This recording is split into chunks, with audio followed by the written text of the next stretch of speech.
मेरे अजीजों, हमारा चैनल एक मसीही चैनल है जो कि जिसका नाम ही जीसस बोर्न इन इज़राइल रखा गया है। वो इसलिए कि हम इस चैनल में इज़राइल के मतलब और बाइबल के मतलब जो भी बात होगी वो करेंगे और सीखेंगे। तो इन दिनों में जो जंग जा रही है मेरे अजीजों, ये नई जंग नहीं है। आप बाइबल पढ़ के देख लो, ये 4000 साल पहले से भी ज्यादा हो चुके हैं इस जंग को स्टार्ट हुए। इज़राइल जैसे ही इज़राइल में इज़राइली पहुंचते हैं, जब तक मूसा था, हारून था, हम बाप इब्राहिम इसहाक याकूब की बात करें तो खुदा ने बाप इब्राहिम को बरकत बख्शी कि मैं तुम्हें इज़राइल दूंगा। खुदा वादे का सच्चा है, कॉल का पक्का, उसने अपना कॉल पूरा किया। उसने बाप इब्राहिम के बेटे इसहाक और इसहाक के बेटे याकूब से इज़राइल शुरू तो कर दिया, पैदा हो गए, लेकिन इनको अभी तक कोई कंट्री नहीं मिल सकी थी। मेरा सीधो ये 400 ईयर 400 साल ये मिस्र में फराउन की गुलामी में रहे और फराउन इनसे बहुत ज्यादा मेहनत करवाता था और इन पर बहुत ज्यादा जुल्म और तशद्दुद करता था।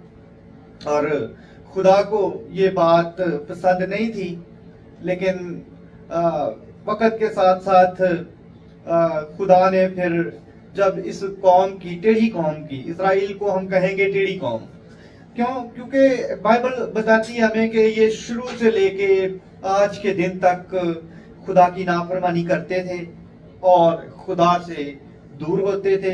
इन्होंने एंड तक खुदा यीशु मसीह तक, अपने बादशाह तक, जो हमेशा का बादशाह था, जब उसे नहीं कबूल किया तो पीछे कह रह जाता। बहरहाल बाइबल हमें सिखाती है कि हम इज़राइल की सलामती चाहें और इसमें रहने वाले तमाम व्यक्तियों की, लोगों की हम सलामती चाहें। तो मेरे अजीजों, आजकल के दिनों में जब जंगें जा रही हैं, अभी जंग लगी भी है, तो अभी ये कल की स्टॉप है, लेकिन कुछ देर के लिए स्टॉप है, तो हम जंग में खुश नहीं हैं, लेकिन बांधी रहे, स्टॉप ही रहे हमेशा के लिए तो अच्छा है। जंगों में हमेशा नुकसान ही होता है। तो मेरे अजीजों, अगर हम बाइबल के मुताबिक देखें तो खुदावंद ने बाप इब्राहिम इसहाक याकूब के बेटे को इज़राइल दिया। इज़राइल उसका नाम रखा और उसके 12 बेटे थे और वही 12 कबीले आके 12 शहरों के नाम भी वही पड़े और वही इज़राइल कहलाया।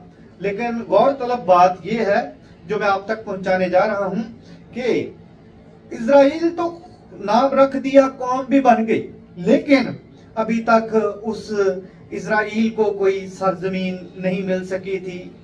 ना मूसा उस सरजमीन तक पहुंच सका और ना बाप इब्राहिम, ना इसहाक, ना याकूब और जितने भी प्रॉफिट आए जब वो सफर में थे, उस सफर तक कोई भी बादशाह नहीं हो सका इनमें सब में से। क्यों? क्योंकि उनको कोई सरजमीन नहीं मिली थी। इनके लीडर थे वो, लेकिन जैसे ही ये एंटर होते हैं, इनको इज़राइल मिल जाता है, तो बाइबल के मुताबिक मूसा इज़राइल नहीं पहुंच सका, वो उधर से ही गायब हो गया। और उसके बाद सैमुअल की बात करें तो खुदावन ने इन सारे इज़राइलियों पर सैमुअल को मुकर्रर किया, क्योंकि सैमुअल खुदा के साथ साथ चलता था और जो हैकल में रहता था वो एली था और एली के बेटे खुदा की नाफरमानी करते थे और सैमुअल के भी 2 बेटे थे, वो भी खुदा की नाफरमानी करते थे, गुनाह करते थे। इसलिए खुदा ने सैमुअल के बेटों को नहीं चुना। उस वक्त खुदा ने फिर साउल को चुना और सैमुअल ने साउल को मसा किया और साउल ने जब खुदा की बात को हकीर जाना, उसकी बात ना मानी, तो खुदा ने साउल की जगह दाऊद को मसा किया और दाऊद खुदा का दिल पसंद जो प्रॉफिट हुआ, उसका बादशाह हुआ। खुदा ने जिसको ताकत बख्शी और कभी जिसको हारने ना दिया किसी भी जंग में, वो दाऊद बादशाह था। तो मेरे अजीजों, जो साउल था, हम साउल की पहले बात करें तो साउल के 3 बेटे थे। 3 बेटे थे और 2 बेटियां थी। तीनों बेटों के नाम, पहले का नाम जोनाथन था और दूसरे का नाम इश्वी था और तीसरे का नाम मिल्किशवा था।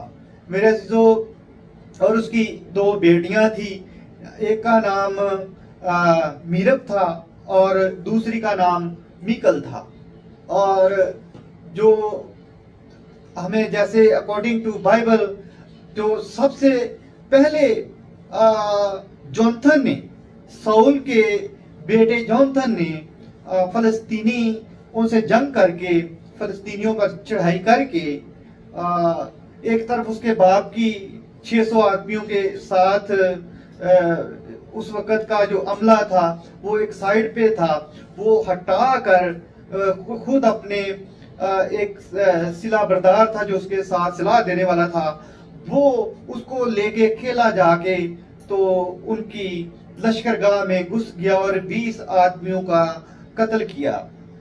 तो कत्ल करने के बाद जब वापस पहुंचा है तो उस वक़्त जो साउल था, साउल ने कहा कि हम इन पे चढ़ाई करें, और उन्होंने कहा कि जब तक मैं इन सब को खत्म नहीं कर देता तब तक उसने कसम खाई कि कोई भी हमारे लश्कर में से कोई खाना तक नहीं खाएगा, अगर खाए तो वो मलाऊन ठहरेगा।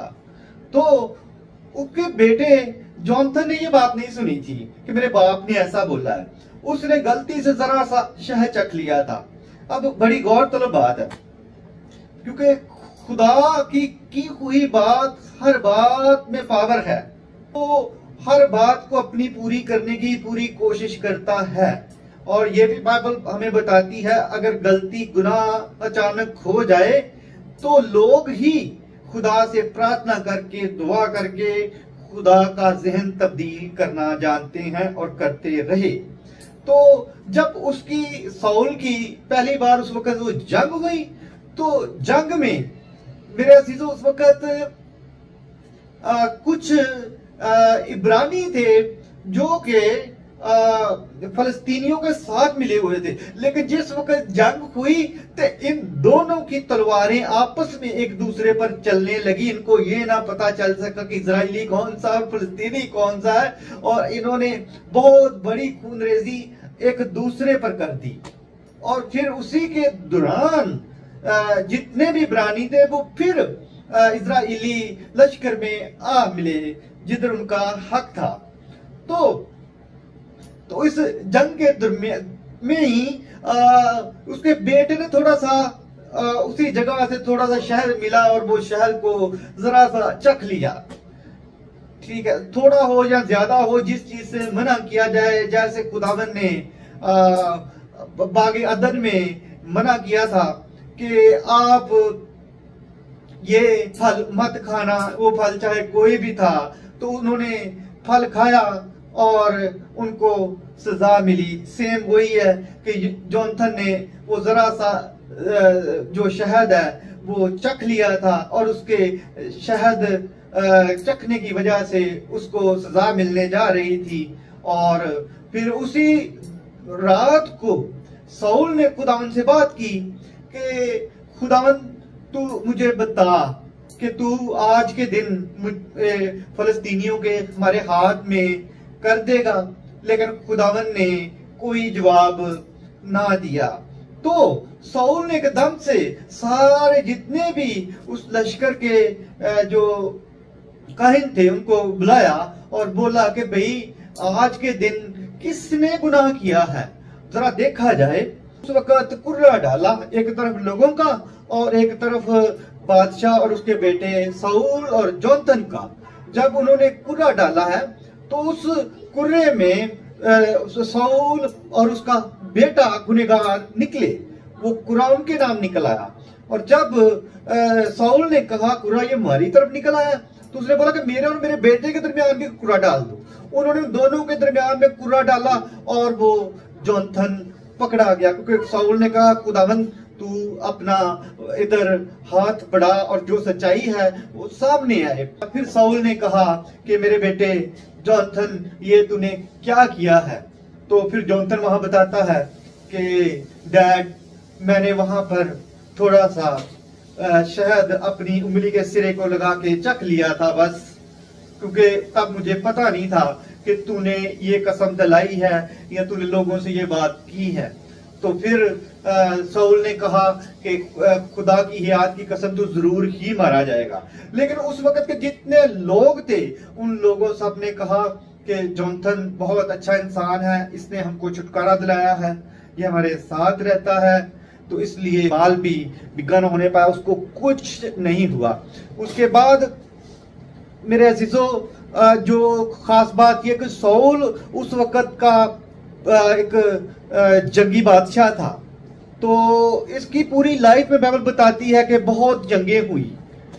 तो उसके दरमियान इसको जो भी बंदा कोई जवान जो काफी जो शीला होता था, जो भी से नजर आता इजराइलियों में से, ये उसे पकड़ लेता और उसको अपने लश्करगाह में